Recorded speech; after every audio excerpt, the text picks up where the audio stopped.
En 2019, Tony Parker a eu l'idée d'investir dans la station de ski de Villard-de-Lans.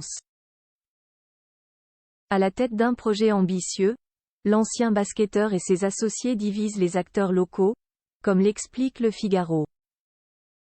La suite après la publicité. Depuis l'arrêt de sa carrière dans le basket, Tony Parker multiplie les projets et en quelques années, il est devenu un homme d'affaires aguerri. À tel point qu'il a pu intégrer à l'équipe de Qui veut être mon associé? Le programme de M6 sur l'entrepreneuriat. Et le compagnon d'Alizé Lim n'a pas l'intention de rester dans le basket puisqu'il s'est largement diversifié depuis ses débuts avec notamment un business très juteux dans le domaine viticole. En 2019, le sportif de 41 ans a également décidé d'investir dans les montagnes en rachetant 76,8% des parts de la société d'équipement de Villard-de-Lans, Corançon en Vercors, SEVLC.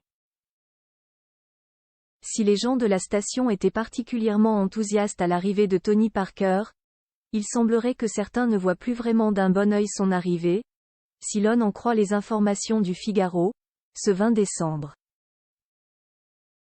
L'ex-d'Eva Longoria souhaite également faire construire un complexe hôtelier d'une centaine d'appartements à Villard-de-Lans, Isère, qui devrait voir le jour dans les années à venir.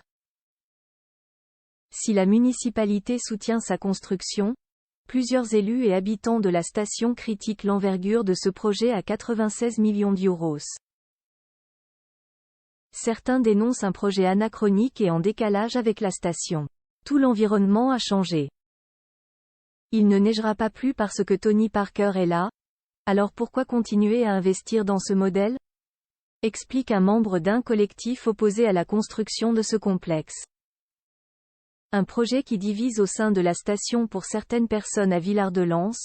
Le problème vient du fait que ce projet semble tourner entièrement vers le tourisme, très loin des préoccupations de la station à l'heure actuelle.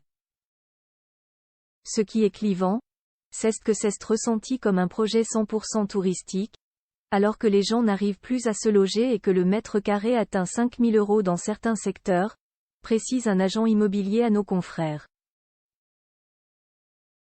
Déjà en 2022, le projet de station de ski de Tony Parker avait du plomb dans l'aile, comme le révélait Libération. Aujourd'hui, les choses semblent avoir avancé, mais les ambitions de l'ancien basketteur ne semblent pas en accord avec une partie des habitations de Villard-de-Lans. La suite après la publicité.